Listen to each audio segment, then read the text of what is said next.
because we've identified them. And one of the things that we really, just very quickly have looked at is that we've looked at, if you look at the data, you'll see that we have some concerns in transition grades. So what we've done is that we've actually taken the New Jersey standards, and we said we're doing like precursors, moving certain things down. For example, like in fractions in the 3rd and 4th grade, we know that fractions in the 3rd grade have common denominators, in the 4th grade they have uncommon denominators. So what we're doing is we're pushing uncommon denominators as a precursor down into the previous grade level, because we find that when we teach what's coming up, it also shows what they're actually doing at this particular time. So we have all of our hands on all those particular areas as well. And then I want to just mention again the summer program, and the state said in our interventions, we have to list the interventions, the major interventions that we're doing.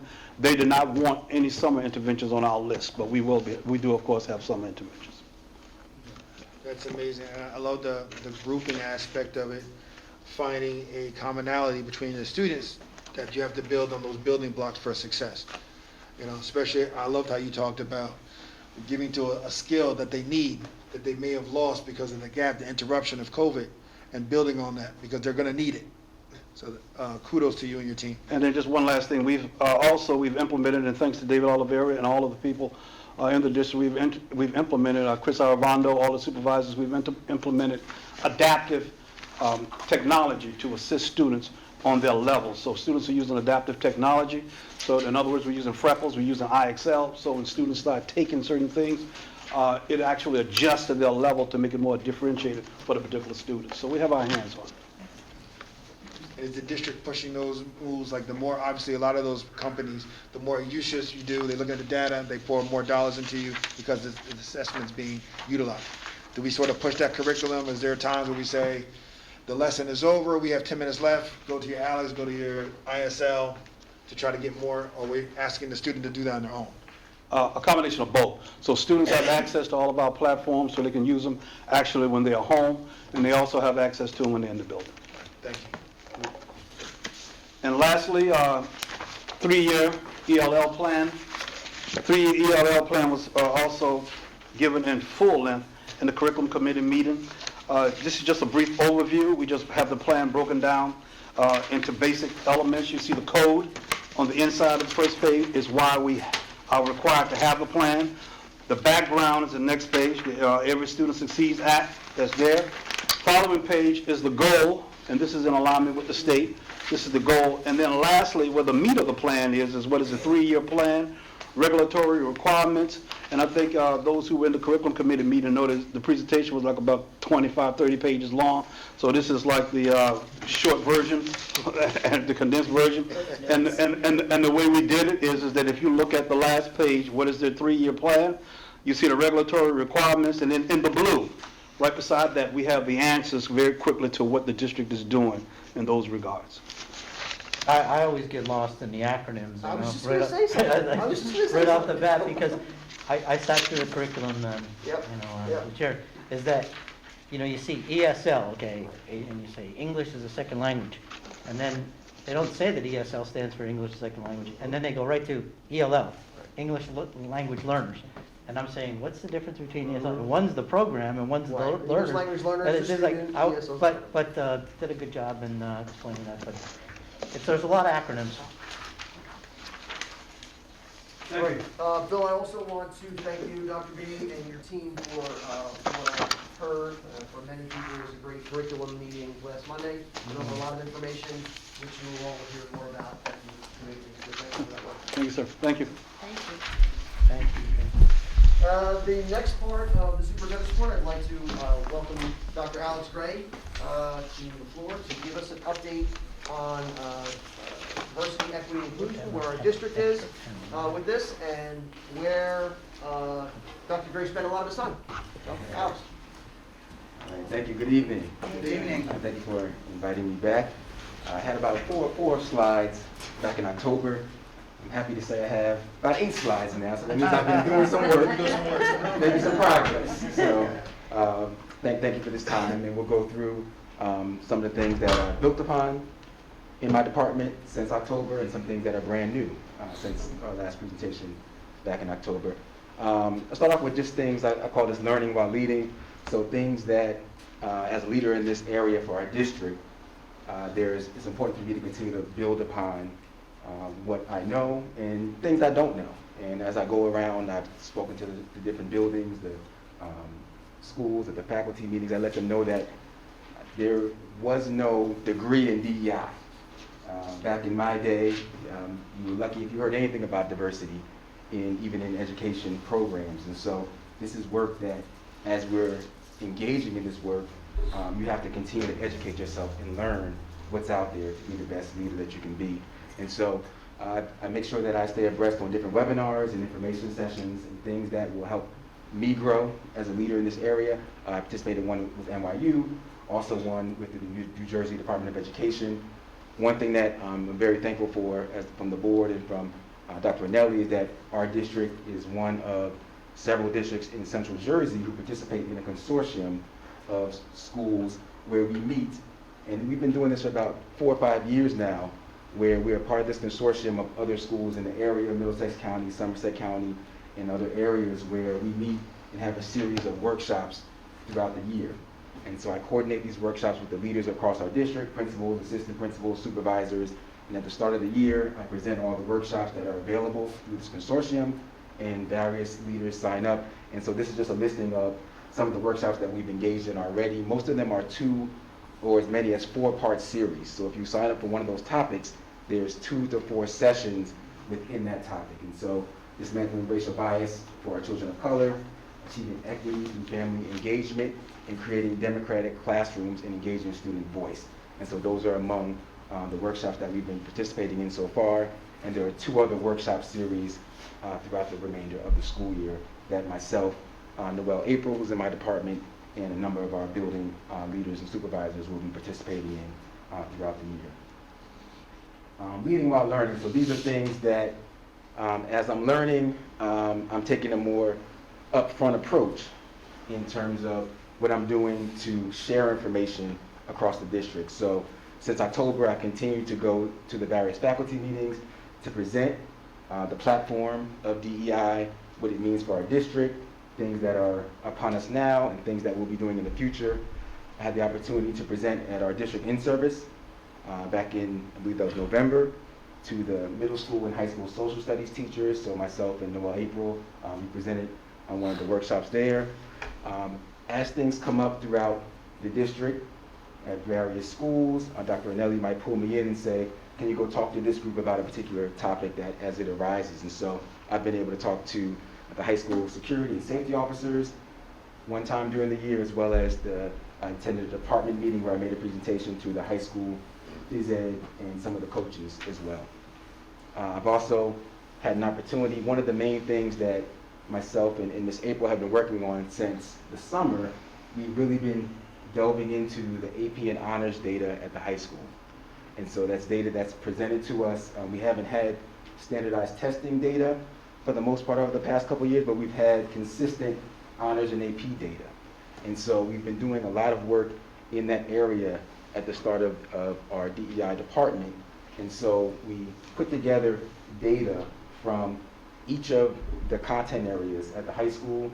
We ran the AP data, the honors data by content area, also by demographic group.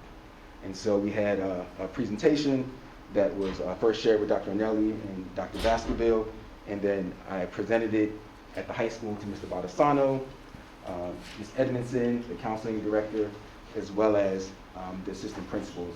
And so the next step will be to make the presentations, to sit down with the department chairs and supervisors to kind of go through that data with them of what it means for the department, the things that look good, the things that we might need to work on, and for those things that we need to work on, what's the plan for us to chip away at some of the gaps that we may see between different demographic groups.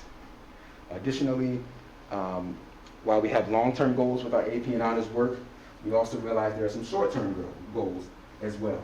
And so there's some things that we're working on for this month, matter of fact, with the course enrollment, the course advisement for next year.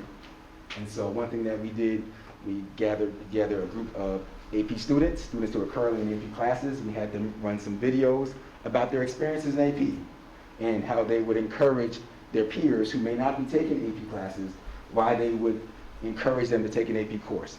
So we had about 10 students create videos, and we've been sharing those videos through Schoology, leading up to course advisement, which takes place predominantly next week. In addition to that, we met with the department chairs and talked about having AP students actually physically go to some of the feeder classes. So for example, if a feeder class for AP Calculus, one of them is honors pre-calculus. And so throughout this month leading up to the end of next week with course advisement, we have select AP students who have been going into those feeder classes and talking directly with students about the benefits of AP, why they shouldn't be scared to take an AP course, the support that's still available, how the teachers are supported, and just, kind of dismantling some of the negative myths and things that kind of prevent students from taking that chance. And so we felt that, yes, as adults and teachers, we can share that message about why AP courses are important, but what better message to hear than from your peers? And so we're hoping that that will be effective as well, as we encourage students to take that chance, especially those who are recommended for AP courses, but deselect on their own and say, yes, I was recommended, but I choose not to. And so we want to catch those students and encourage them to take that chance. Additionally, I've been attending the AP PLC meetings to talk to the AP teachers directly to get a sense of how we can continue to support them, what their needs are, what the culture is among the AP program, and how we can continue to help move them forward in supporting our students. Finally, one of our AP teachers we've been talking to, and she is interested in working with us to create an AP Ambassadors program. And so we're in conversations now with some of those very students who created the videos for us, who've been going to the feeder classes, those students who are not graduating seniors. We're going to have students be able to join a club next year called AP Ambassadors. And so throughout the year, there will be students that will be selected and who want to join, so they can provide leadership opportunities for them, but it also will be providing a consistent group of students, and hopefully a very diverse group of students, who throughout the year will be able to talk to other students, support their peers, and encourage them to take AP and honors classes. So we're excited about being able to launch that AP Ambassadors Club next school year. I've had the opportunity to work directly with students. One thing I miss about not being a principal is the contact with students on a daily basis. And so I've enjoyed my experiences going around to the different schools, and a lot of my time has been spent at the high school getting to know those students, many of whom I have already had experiences with, but we've been able to do a number of things with students. One of the things that Dr. Ranelli brought to my attention is something that takes place in Middlesex County, the Middlesex County Day of Dialogue. And so we were able to take 3 students on each grade level at the high school, a diverse group of students, and we met at South River High School, and there were students from across the county. And so just about every high school in Middlesex County attended and had a group of students there, and we engaged in conversations about race, about gender, about various topics impacting teenagers, and how we can work to bring things back to their high schools to help address those issues. So it was a very encouraging day, and what we have done in our school, we've had meetings following that day where we've met with that group, and we've had them be almost like representatives for the high school to talk about what things we can work on and how we can create solutions to some of the things that they may see as and maybe some things that need to be worked on. And so we've had 2 meetings so far. We have several meetings that will continue to work with those students throughout the remainder of the school year. Additionally, I've had a connection with Rutgers, the Minority Engineering Educational Task, as well as the National Society of Black Engineers. And so back in November, we had close to 60 predominantly Black and Hispanic students meet with NSBE students and the MEET students. So they came from Rutgers, this group of students, and engaged. This is one of the pictures of them engaging in some hands-on activity. And they talked about their experiences as high school students, transitioning into a school of engineering, what they do as engineering students, and they actually engage them in an activity that is directly related to engineering. Additionally, we have a partnership with the business department. I connected with some members of the Rutgers Business School, and we had one of their deans of finance, Dr. Ben Sopranzetti. He presented virtually to about 4 of our business classes back in December. He will be returning actually next Tuesday physically to the building to present to about 4 or 5 additional business classes. And so we're excited about having that partnership where he's talking to students, encouraging them to go into the field of business. Additionally, I've been able to speak to several classes. I was part of the race and gender class. I talked to a couple AP classes, so I've enjoyed those experiences. And I've also attended various after-school clubs. And so to really get a sense of how students are feeling, what's going on, to learn more about what they're doing, and particularly in areas where I'm not familiar, I've been able to participate, connect with the advisors, and actually go sit in and observe what's going on in the high school clubs, and I really enjoyed that. I mentioned some of the partnerships earlier about Rutgers. We've had some existing partnerships and some new partnerships. The business school, again, in addition to having the dean come speak to the business classes, I was able to work, and this was something that we started back in July, where Robin Kay and I have been working together with the business to form the Business Academy, and we're excited that the Business Academy will be a go. The students were selected, the letters have gone out, and so our newest academy, starting September, will be the Business Academy, so we're very excited about that. And the gentleman who will be coming, who has spoken and coming back to speak, he's going to be an integral part of working with us to have a direct connection to business students and business professors at Rutgers through our new Business Academy. So we're excited about that. The School of Engineering, I talked about the NSBE students and the MEET students came to present.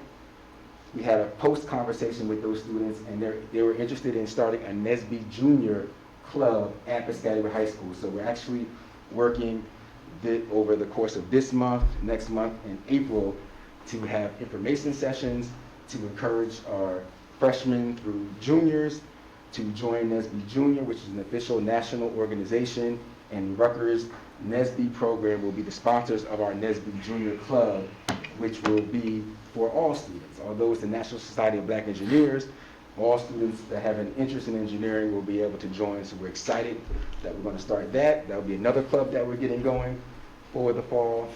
Also, we have a partnership with the Graduate School of Psychology, with the Haven. Dr. Pat Connolly is over our Haven program, and he also has a direct connection to the School of Psychology. And so we're working with some of his students who are interns and working on their doctorate degree with them to do some research for us in some of the areas that we see that we might need to continue to grow in, particularly with our achievement gap, and so we're working with them. And finally, Ms. Pongratz started a partnership with the DEI department at Rutgers, and there was a joint grant where Rutgers is working on, but they targeted us as a school district to partner with them in writing that grant. And so she passed it on to me, and so I'm working with Dr. Tiffany Butler at Rutgers, and we meet periodically to work on a grant that would be both beneficial to us as well as to Rutgers University, and so stay tuned for that. And so in addition to that, like I said, I work with Dr. Connolly. I actually meet with him every Wednesday morning. He is several of the doctoral students, and the benefit of that is we meet for an hour every Wednesday morning. We go through articles, we talk about issues of race and gender, and a lot of different topics, and the benefit is not only for them to grow as graduate students, but these interns work in a Haven program. So they work directly with our high school students. So as they grow to understand what it means to be more culturally competent, it benefits them personally, but it has a direct benefit on the students that go to see them for services. And so we're excited about that. I meet monthly with Dr. Tiffany Butler to work on that grant proposal with Rutgers. We meet on a monthly basis. I also meet monthly with DEI leaders from across the state. One of my good friends, he became director of DEI in his district in July, just as I did. So he and I started meeting for a few months. Since then, we have about 10 of us from across the state who meet on a monthly basis to share stories, to share ideas, to kind of troubleshoot and to support one another. So I'm excited about that. Additionally, I attend as many district celebrations and events as possible. Sometimes too many, Dr. Nelly, like today, but I'm glad to be able to be at different events that take place pre-K-12 across the district, just to kind of get a pulse of our community and the things that are going on. So finally, things that will be moving forward in the future is sharing our AP data, not only with the high school administrators, but again, like I said, with the supervisors and department chairs, parent engagement discussions. We have a meeting with Dr. Nelly, as well as all of us who attended the parent engagement seminar series a month ago. We're meeting later this month to discuss what we learned and actionable things that we can put in place to help continue to strengthen our family engagement initiatives here in the district. Additionally, I'll be working on more partnerships with community organizations, additional transitions between our schools, as Dr. Manelli mentioned, and just continuing just to engage in data analysis with things like AP data, honors accelerated, G&T, disproportionality, achievement gap, and other issues that we have, and just other things, not because we have deficiencies, but because we're a district that wants to continue to grow. And so we don't want to stay stagnant. And so we're going to continue to work to make sure that we're providing as many opportunities as possible for all of our students and all of our families within our district. And as I close most of my presentations, I just want to remind everyone as educators, DEI is part of our DNA, and we can have equity without sacrificing excellence. Thank you. Yes, ma'am. Thank you. Kudos to you, Dr. Gray. Some questions. I'm really excited about your presentation. There are a lot of things that you mentioned.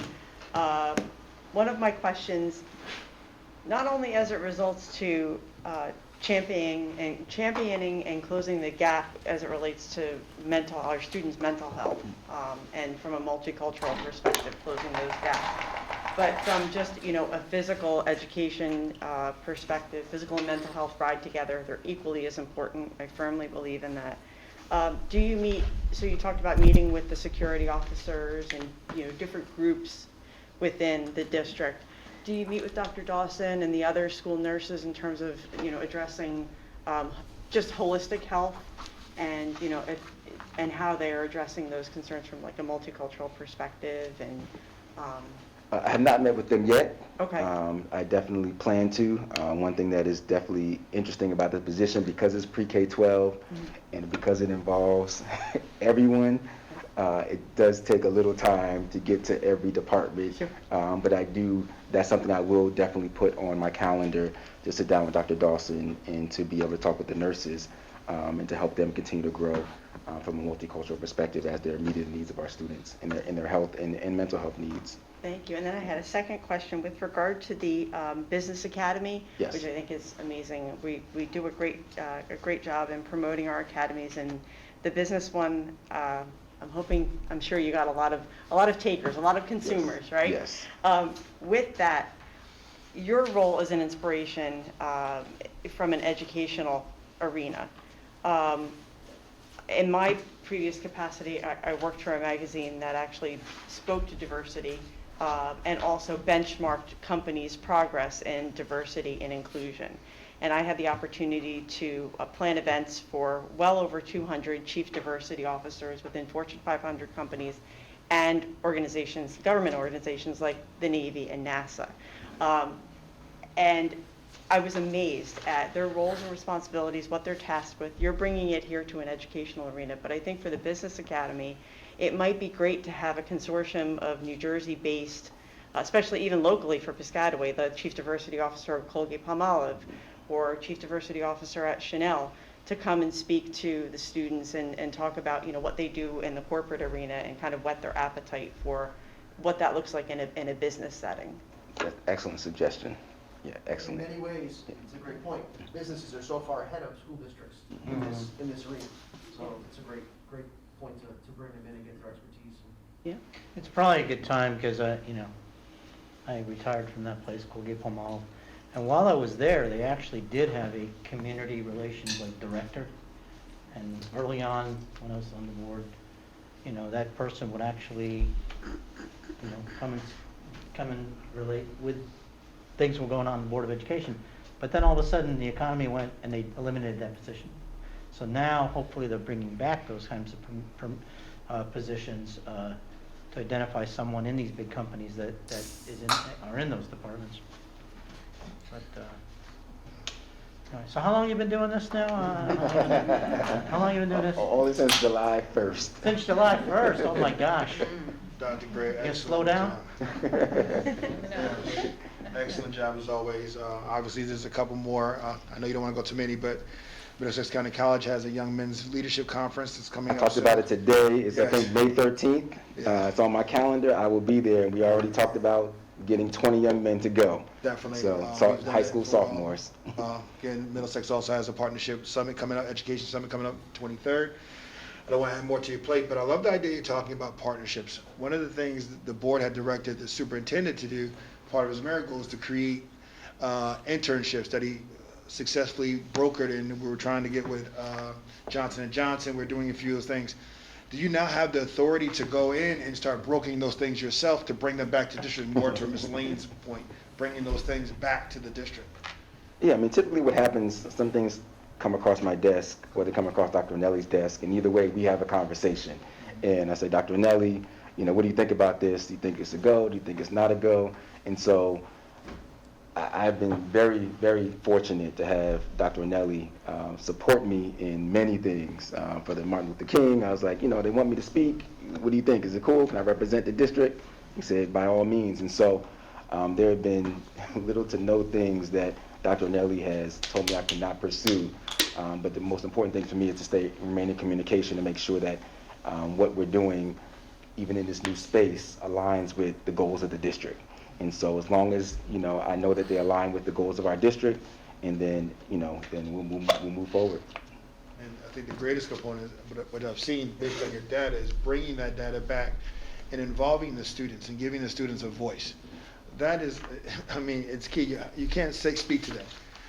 Student ambassadors for AP, that was one of our target areas, of getting more students involved in AP that are right there on the cusp, a point or two, but they were so afraid, or there was this misdemeanor about it, this misconception that it was overly hard and I will never make it, I'm not going to college. And speaking to those things, I like you bringing the business school, but will we also be attacking and looking towards those non-college learners?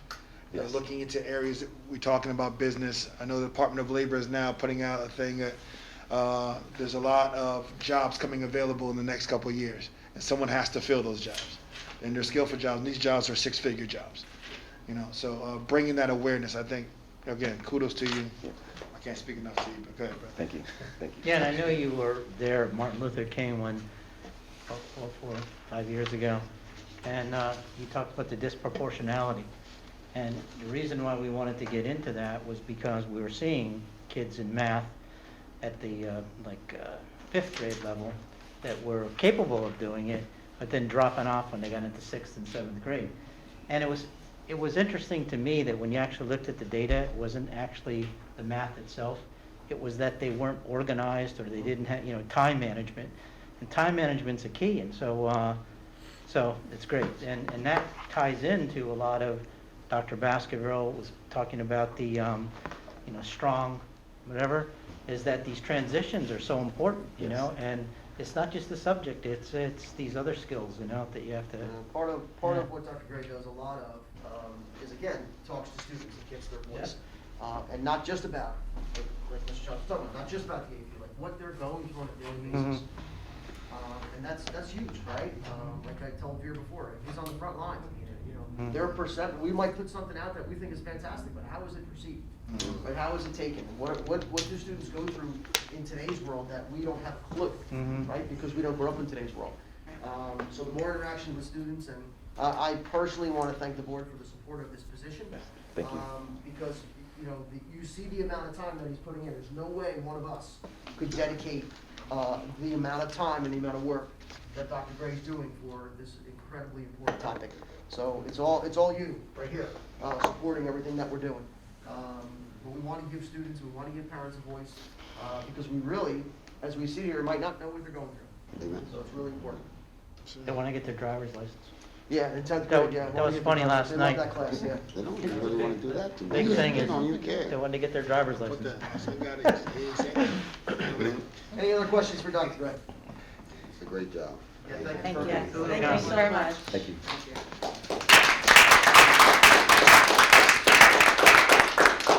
Dr. Connors, that concludes my report.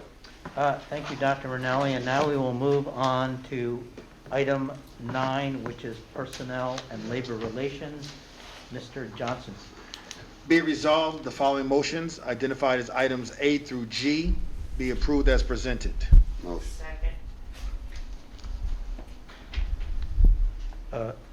Board Secretary, please read the roll. Mrs. Scordino, Yes to everything, abstain for B.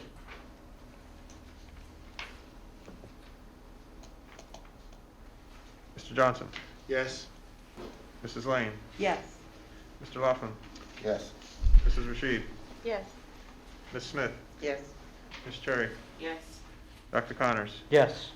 Motion's passed. Item 10, committee reports. Everyone has this here. And there's 4 committee reports tonight, and we'll start with the Culture, Climate, and Community Relations, and the chairperson is Ms. Lane. Thank you. The Culture, Climate, and Community Relations Committee met on Tuesday, January 18th, 2022, to review goals and projects for 2021-2022, including positive messaging, community partnerships, and wellness. First goal is positive messaging. The committee reviewed marquee messaging across the district, focusing on self-reflection in December, rejuvenation in January, and Black History Month in February. We discussed the social media contest launched in December and discussed a marketing college placement for graduating seniors. Community partnerships. The community reviewed the history of ongoing relationships with Rutgers University and received an update from Ms. Pongratz as to work currently underway with the Rutgers Business School, including presentations from Dr. Ben Sopranzetti, Vice Chair of the Finance and Economics Department for students currently enrolled in PHS business courses, and putting plans in place for Rutgers students to mentor next year's PHS Business Academy students. Dr. Gray continues his work with Rutgers Minority Engineering Educational Task Force and the National Society of Black Engineers for curricular and extracurricular activities for PHS students interested in exploring engineering in college. Planning is in progress to bring graduates of the Rutgers Future Scholars Program back to the district to inspire and encourage current students and staff. Under our wellness initiative, the committee reviewed the launch video for Wellness Wednesdays, and that's filmed by a student during remote learning in January, and scripts for other upcoming videos. And for new business, the committee discussed PHS Academy offerings. Ms. Pongratz will bring comments to Dr. Baskerville for curriculum consideration. Ms. Lane led a discussion of benefits of presentations from product and packaging engineers from different business lines, such as cosmetics, to generate further interest in STEM career paths among PHS students. And that concludes the CCCR report. Thank you, thank you. Just quickly, Dr. Miller, we talked, in here it's mentioned the Rutgers Future Scholars Program. Just can you say a couple words about that? Because that's a really great program. Yeah, so that is, the Rutgers Future Scholars Program is a program that's been around, I've been here 8 years, and my second year was the first graduating class. So, what is that, 11 years? Yeah. Right, where it's a program for first-generation college students. They're identified in middle school, and middle school counselors do a nice job of collectively introducing the students and their families to the college and the program. And if the students successfully complete the program and after that point, we have a little interaction, but for the most part, they're Rutgers student program students, right? So if the students complete the program through high school the way they're supposed to complete, according to all protocols, they'll go to one of the Rutgers campuses